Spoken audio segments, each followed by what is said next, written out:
How are next year's World Cup hosts performing at the moment? We just had the Gold Cup finish where Mexico picked up another trophy. They won Gold Cup, they won the Nations League, they won the Gold Cup. Javier Aguirre, the vibes are immaculate at the moment in El Tri's changing room. The vibes in the USMNT, I mean, it's like The Simpsons right now. After Marge's death, the complete federation, the team are just deaf at the moment. And Canada, I mean, they're underperforming, so we have a lot to discuss between Mexico, Canada, and the USMNT 1 year out until the World Cup begins. Let me know your thoughts in the comments down below, people. How are you feeling if you're Mexican 1 year out? How are you if you're feeling if you're Canadian? How are you feeling if you're American? And if you're neutral, do you give any of these teams a shot of going deep in the World Cup next year? So the first talking point I wanted to have was Canada, because I think they really underperformed at this Gold Cup. And since, the World Cup and qualifying to the World Cup in 2022, it's kind of been like underperforming. Nations League, obviously the Gold Cup in 2023, they kind of fielded a B team, didn't really perform there. They got knocked out by the United States in the quarterfinal. This time around, of course, there's no Alfonso Davies, there's no Bombito, there's a couple players missing. There was still Jonathan David, there was still Cornelius, there was still Tejon Buchanan, who has resurrected his career since making the move to Villarreal on loan. But this was a strange tournament. You beat Honduras 6-0. Everything's great. Oh my God, Canada are going to walk this tournament. They're going to go toe-to-toe against Mexico to see who are the kings of CONCACAF. And then after that, the Curaçao game was bad. Then the Guatemala game. I think it really highlights what Jesse Marsch is doing with this program at the moment. They're playing too much with emotions. Everything's such an emotional attachment. Jesse Marsch talking about the USMNT. Then after the game when they lost to Guatemala, oh, we didn't have our best players. Which one is it, Jesse?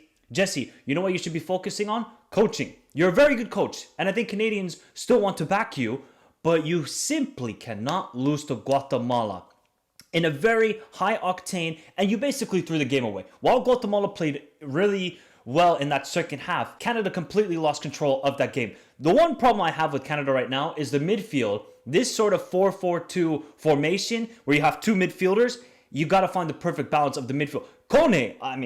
Kone, you gotta leave Marseille, bro.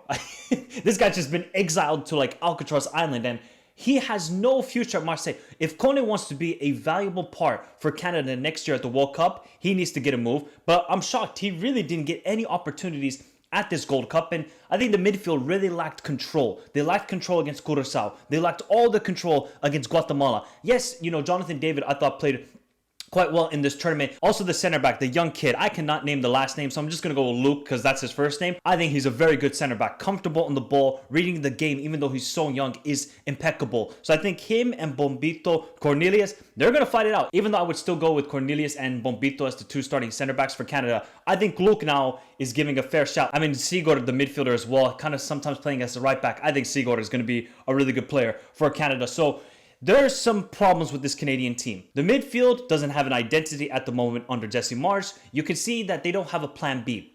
Once they have plan A and everything's working well, once Canada lose sort of control and their pressing is not good enough, the plan B, there's no plan B. So Jesse Marsch has to come up with different ideas and different setups in game management. Otherwise, Canada will lose some games at the World Cup next year. Talented team, probably the most talented team Canada has ever seen, but they got to piece it together. Also, why is Promise David not getting any chances? Why am I still seeing Kyle Larin in the year 2025?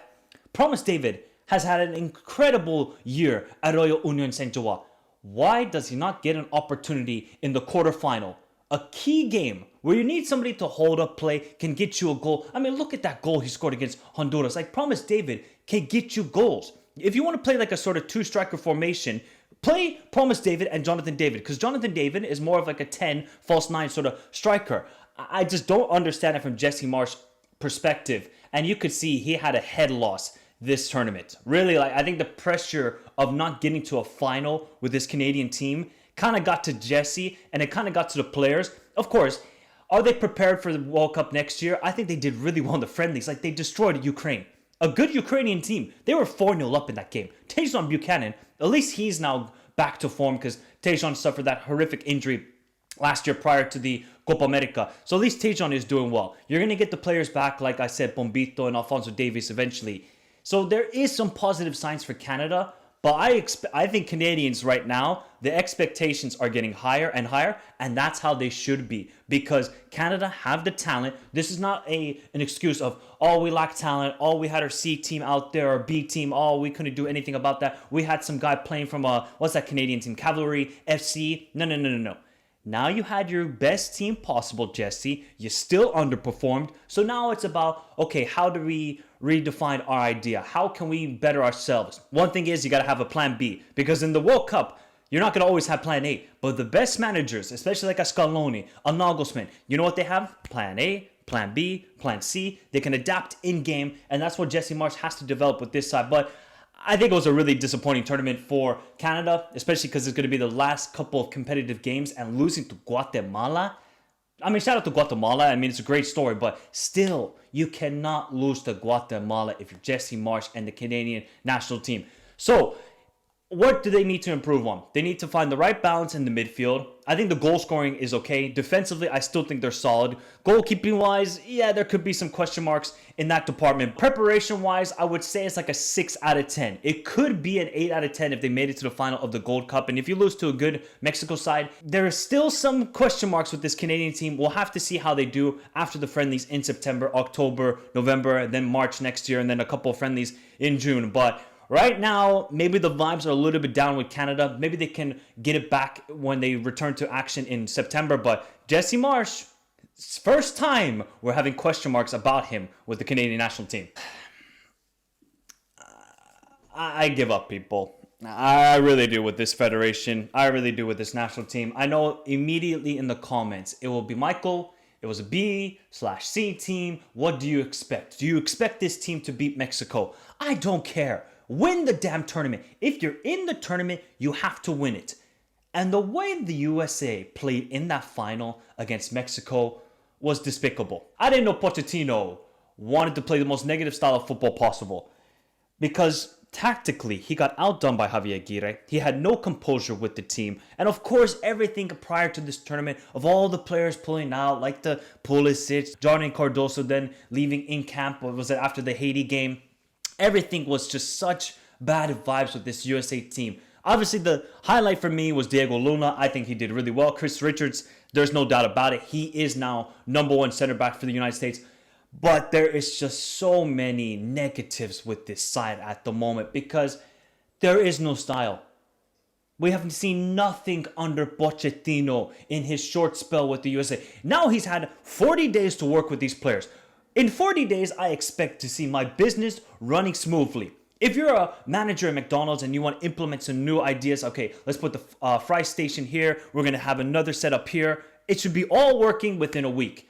Whereas with Pochettino, 40 days, it's still not working. And that is now my concern. I always wanted Berhalter out. There's no doubt about it. The guy had to go even before that Copa America. But Pochettino, you are paid 6 million euros. I mean, whatever, $6 million a year. And yet you're going to YouTube footballing matches. Shout out to those people, they're doing it for charity. But Pochettino, you have a job. Focus on the job.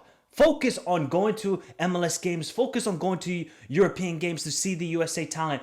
Because right now, this team is broken. There is no continuity. Pulisic is just, beefing with everybody about, I wanted to play, but not really. It's like, there is no strategy with this team. Tactically, against Trinidad and Tobago, you won 5-0. Yay. Haiti game.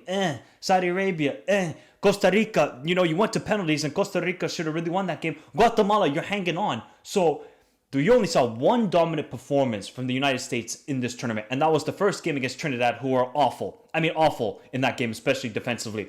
I'm really worried with the year out. I hope it can change. And it's kind of similar to when Russia hosted the World Cup in 2018. They didn't really have the greatest preparation. I remember a year out, it's like, okay, are they going to do well? Maybe not. Then obviously at the World Cup, Russia did really well, going to the quarterfinal and eventually losing to Croatia in the quarterfinal. But I just don't have that same vibe with this team right now. If you ask me, I think this team are around 32 team max. They'll get out of the group because everybody gets out of the group at next year's World Cup. But when they get to the round of 32, they will lose to a Japan. They will lose to Paraguay. They will lose to a Switzerland, a Turkey, a Greece. They will lose to all these teams because there's no style of play. And the players, this is competitive games. There's no excuse. Oh, it's friendlies. They don't care. Oh, it's okay. They can lose if they want to. These were competitive games, and yet they still did not look good. Here's a stat, people. Since Pochettino took over the USMNT, they have played 5 games against teams in the top 30 of the FIFA rankings. Guess how many they have won? 0. Guess how many they have drawn? 0. Guess how many they have lost? I got 5 on it. Can we play the USMNT every week? That's what everybody's saying right now. Can we play the USMNT every week? Because they know they're mentally fragile. They're poor tactically. And there's nothing with this national team. It's just so frustrating because I want to believe in these players. They give me no belief. I want to believe in this manager, Pochettino. But he needs to now. This is a massive wake-up call to him. This is your last straw. You need to go to September. When you play Japan and South Korea, you have to beat Japan. There's no excuses. Japan will take that game seriously. You better as well. Those players who all pulled out, the Pulisic, the Robinsons, all these players, you better take that game seriously. One more point I want to make is Tyler Adams is not looking good right now.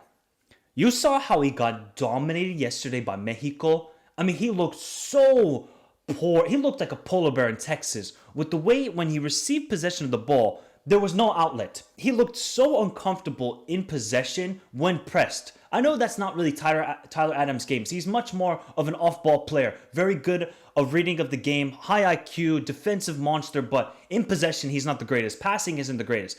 But I'm kind of getting worried. Okay, next year at the World Cup, every international tournament, the best midfields win. Johnny Cardoso now made the move to Atletico. He needs to translate his game from club-wise to national team. I think Malik Tillman is slowly doing that, so that's another bright spot with this USMNT team. But I just want to see Tyler Adams perform better. He's been a very good player for the USMNT, but I think this tournament is a little bit like, are we confident in him anymore? Then you look at the goalkeeper. I'm like, there's no standout goalkeeper. What are we doing, Matt Turner? Freeze, I think he did well sometimes in this tournament. He made some mistakes, but there is still no starting striker. There's no starting goalkeeper. And if I dare see, and I don't want to single out this player, but if Ajimang is selected to the September window, call it off, people. Just call. This guy is just not good. You can have a nice, harsh reality and just say, okay, he's not good. You could talk about Michael, he can improve.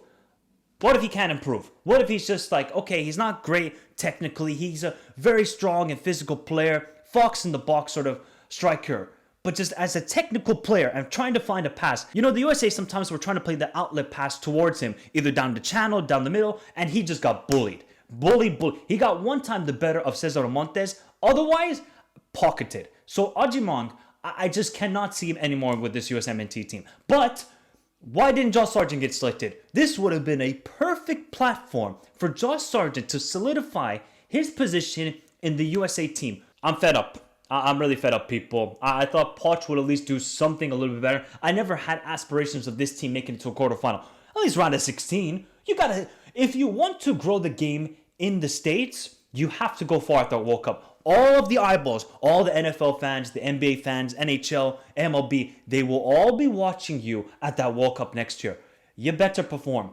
Everybody will be tweeting. Everybody will be sharing posts on Instagram. And if you don't perform, they'll be like, oh, look at this sport. It will never thrive in the United States.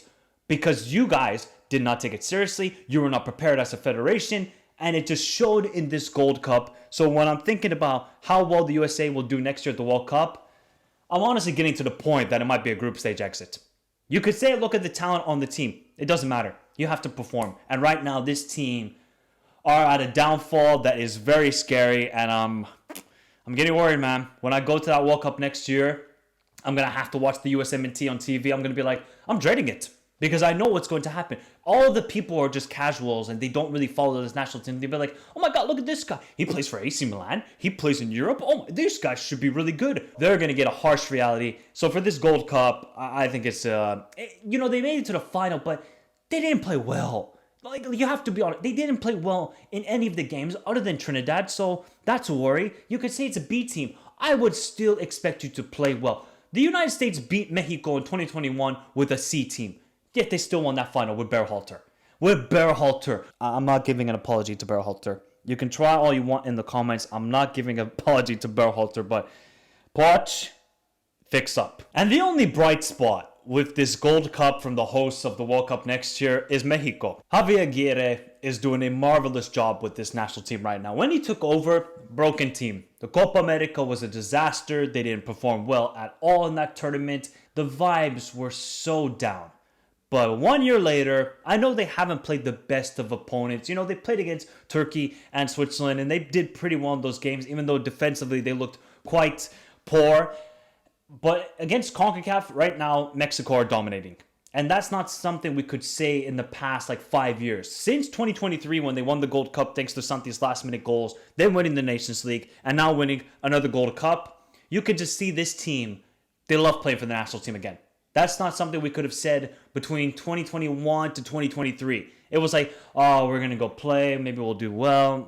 Okay, we'll show up. Now it's like, we want to be there. You see the emotions of an Alvarez, of a Jimenez, of a Santi, of Cesar Montes when he made that crucial defensive play in the last 20 minutes of the game. But Mexico, you could say what you want. I don't think they were super dominant in these games.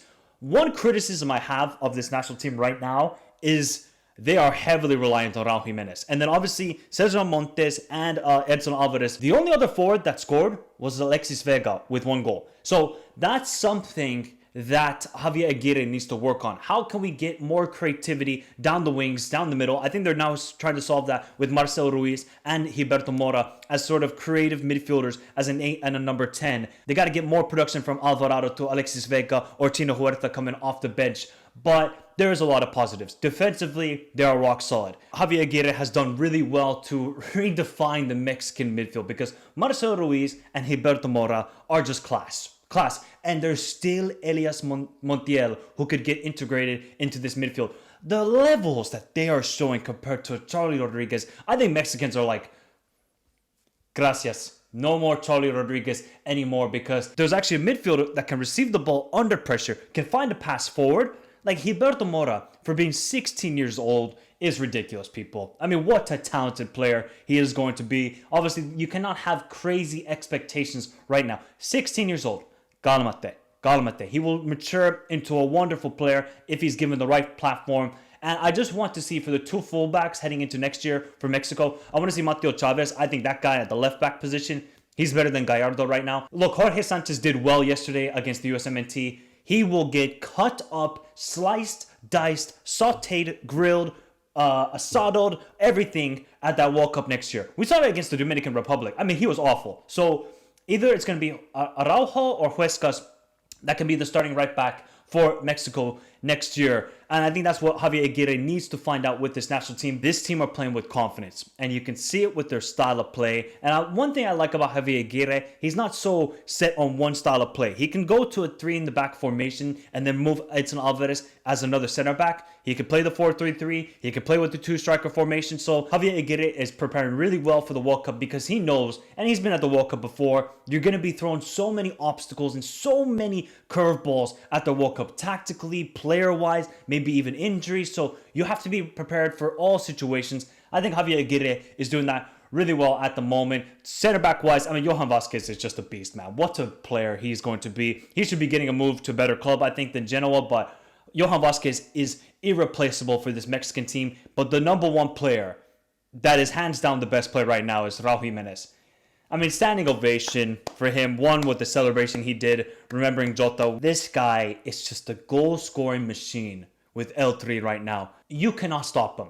Right foot, fox in the box, dealing with crosses. Left foot, I mean, the goal he scored yesterday off his left foot. You can criticize Tim Ream to go closer to Raul Jimenez. I mean, that's just an insane finish from Raul Jimenez. And crazy how he has just resurrected his career after that crazy injury he had against Arsenal. Bounce back. Go to form, keep on performing, then gets back into the Mexican national team as the starter. Goal, golazo. And he's not going to stop right now. I think heading into that World Cup next year, it could be Raul Jimenez's sort of final tournament because he's getting up in age with Mexico and one where he can really, truly shine as the main man for Mexico because he didn't get to do it last year at the Copa America. I think the World Cup will be his opportunity. And with the way he's playing right now, I think Mexicans should be really happy that they have a striker like him, like a Chicharito that they had in the past, where you know you can get a goal from him. You know there's a reliable guy up front, not a Funes Mori who was just awful every time he got on the field for Mexico. You have Raul Jimenez, El Lobo. The Wolf is howling for more goals at that World Cup next year. So overall, the vibes are good. I think this is a great tournament for Mexico, a great 2025 so far. They got to now perform against better teams around the world. Let's see how they do it against Japan, South Korea. And then I want to see them go up against more European teams, because we saw against Turkey and Switzerland, defensively they were all over the place. I know it was a little bit more of individual mistakes, and the quality of Switzerland and Turkey is very high, but I think those are the sort of games Mexico need. Don't go up against other CONCACAF teams. Get away from them like the Spanish plague. Just focus on going up against top tier teams around the world. And I think Mexico will be really prepared for that World Cup. And I think the expectations should be high. You're going to be having games in Mexico. You're going to have the fan support. It's going to be crazy fan support. The atmosphere is going to be immaculate. Oh my God, I can't wait for those vibes in Mexico. Then you could maybe host around a 32 game. You could host around a 16 game. So everything's there right now for Mexico to perform at that World Cup next year compared to what it was after the Copa America in 2024. The vibes were just so down and we were like, oh my God, we're going to have to watch this national team again. But slowly but surely, Javier Aguirre is building a good team, and I think the level can still get higher. That's why you need to give more time to Gilberto Mora, Marcel Ruiz, and other players out there. But Mexicans right now are smoking on that USA pack, and they got to be happy with their national team right now. But let me know your thoughts in the comments down below, people. What do you make of the USA, Canada, Mexico right now ahead of the World Cup next year? Remember to hit the like button, subscribe to the channel if you're new around here, and share this video with a friend. Also, follow me on all the socials, Instagram, Twitter, join the Discord, all those links, description down below, and more CONCACAF content will be coming up in August ahead of the CONCACAF World Cup qualifiers, and maybe we'll be doing a review of the USA, Canada, and Mexico games for September, October, and November. But have a beautiful day, stay safe in this crazy world. Till next time, adios.